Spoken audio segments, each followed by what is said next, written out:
Wang aja betul muncung orang tuh ceritakan kita ya, Dek. Nak kena sambal belacan nampaknya muncung orang. Betul lah kata Bang itu. Panas sekali kupingku dengarkannya, Bang.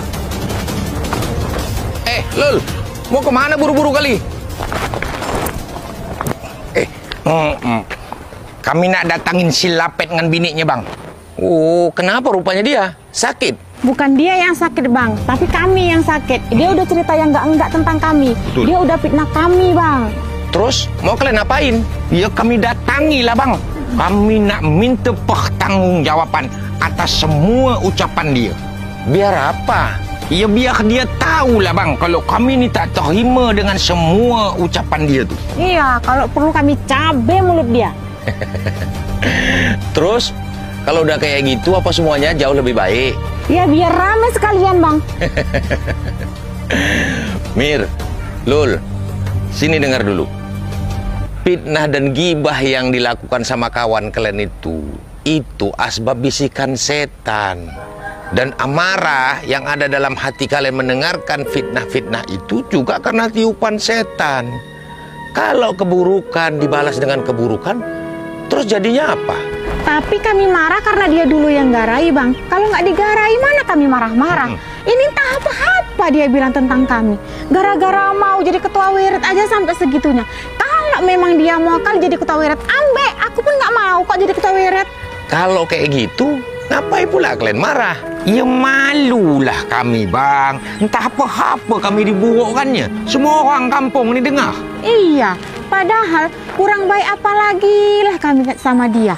Mau pinjam uang pun kita kasih. Sampai sekarang utang nggak dibayar pun nggak kami tagih. Tapi nggak tahu terima kasih kali dia. Malah jelek-jelekkannya kami. Memangnya apa yang dibilangnya itu betul rupanya? Ya enggak lah, Bang. Makanya kami marah. Kalau kayak gitu ngapailah kalian marah? Kalian cuma perlu bersabar sebentar. Sebab fitnah nggak ada yang berumur panjang.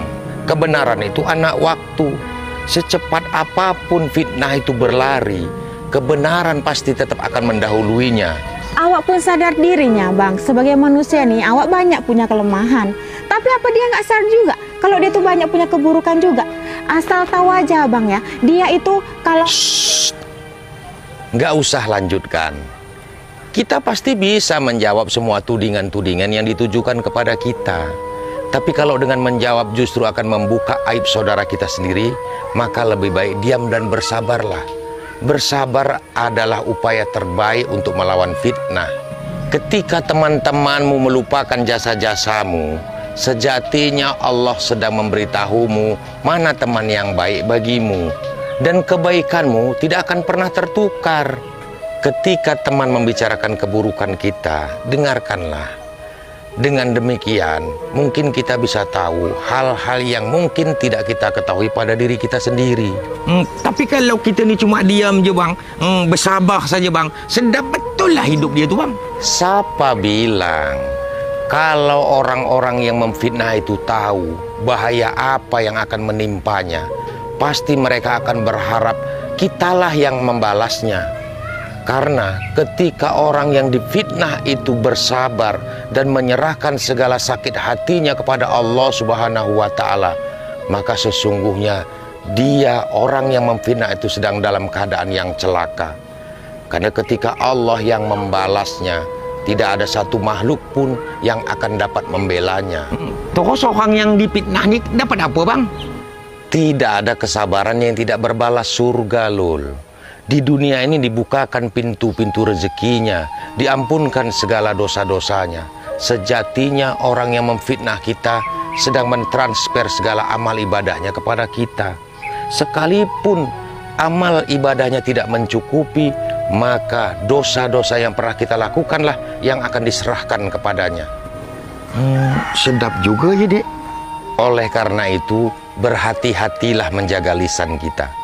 Tidak sedikit manusia nanti akan terjerumus ke dalam neraka bukan karena tidak beramal soleh selama di dunia, tapi karena tidak mampu menjaga lisannya dan menyakiti saudaranya. Kitab yang paling sulit dibaca dan dipelajari bukan Al-Quran, tetapi membaca diri sendiri. Kita kerap membaca orang lain dan melupakan bagaimana diri kita sendiri. Melihat noda di pakaian orang itu jauh lebih mudah daripada melihat robek pada pakaian kita sendiri. Dengan menghinakan orang tidak membuat kita menjadi mulia. Dengan merendahkan orang tidak akan membuat kita menjadi tinggi. Dengan menjelekkan orang tidak juga akan membuat kita menjadi baik, tetapi justru akan memperjelas keburukan diri kita sendiri.